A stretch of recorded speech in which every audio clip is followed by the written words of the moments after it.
O Corinthians saiu do Z4, mas uma semana depois já estamos de volta. Salve, salve fiel, aqui Herança Corintiana. Mais uma rodada do Brasileirão terminou, a 16ª rodada. E nós estávamos com uma expectativa alta, né? Porque o Corinthians tinha saído da zona de rebaixamento na rodada anterior. E nessa rodada ele estava a 1 ponto da zona de rebaixamento e 2 pontos do G7. Então o Corinthians vencendo tinha grandes possibilidades de subir muito na tabela. Só que o Corinthians perdeu, né? Então o Corinthians perdeu para o Botafogo no Rio. E veja só o que aconteceu na classificação. O Grêmio, que tinha entrado, saiu e o Corinthians voltou. Então foi essa troca aí, Corinthians e Grêmio, nessas duas rodadas. Então vamos dar uma olhada na classificação, eu vou deixar a classificação aqui.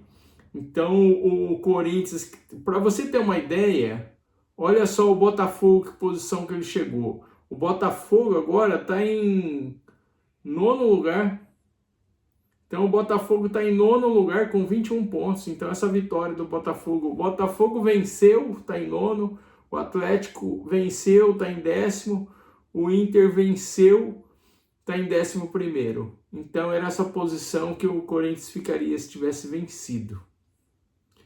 Mas faz parte, né? Agora está naquela situação, em 17º, com apenas 18 pontos. E vamos aí esperar que o time reaja na próxima rodada.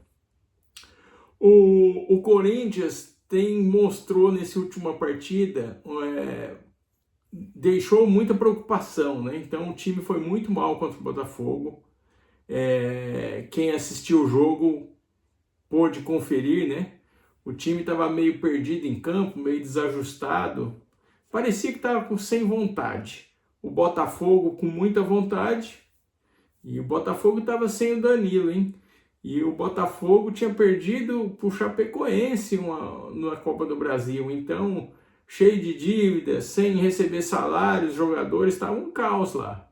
E eles entraram a 220. E o Corinthians entrou daquele jeito que eu nem gosto de lembrar, né? Parecia o Corinthians do ano passado, do ano retrasado, que dá aqueles apagões, né, no Brasileiro.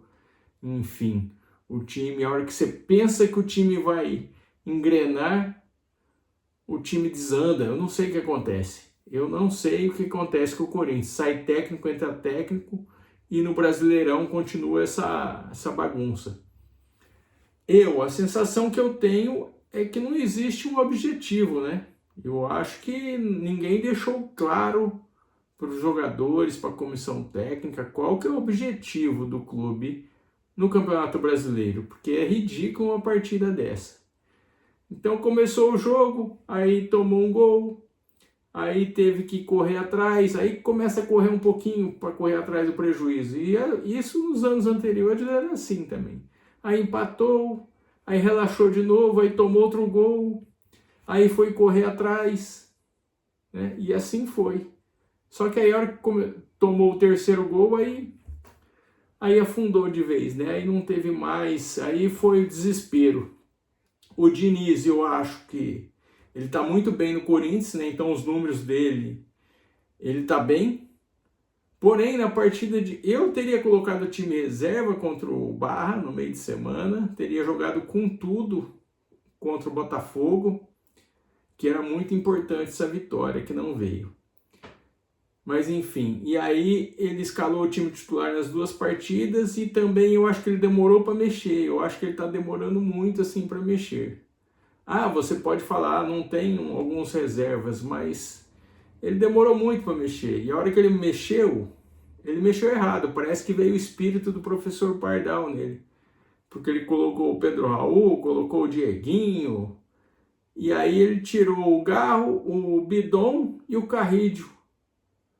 E aí eu pergunto, quem que vai entregar a bola para o ataque fazer gol? Se ele tirou todos meias armadores do time. Então, pisou na bola também. Foi uma pisada na bola geral. O Yuri Alberto, muito mal, como sempre. O Zé Ramalho que eu falo, né? O vulgo André Ramalho, muito mal, não tem nem o que falar, toda vez que ele joga é esse desespero lá na defesa. O Hugo ficou assistindo também, as bolas foram no gol, ele ficou olhando, nem foi na bola, então, sinceramente, foi muito complicado. Então tem muitos problemas aí no time. Mas ainda, com tudo isso, ainda está embolado. E se o Corinthians conseguir uma vitória na próxima rodada, muda tudo. Então ele está embolado ainda. Então ele joga contra o Atlético Mineiro na Arena domingo. E se vencer, dá aquela embolada mais ainda geral, né? Só que o Corinthians precisa reagir rápido. Agora não tem mais tempo. Então faltam 2 jogos antes da Copa. O Galo na próxima rodada e depois o Grêmio fora. Então a reação tem que ser já, não pode esperar mais. E aí eu pergunto para vocês, você acredita que o Corinthians vai sair dessa situação antes da Copa, antes da parada do Brasileirão? Responde aí, comenta aí.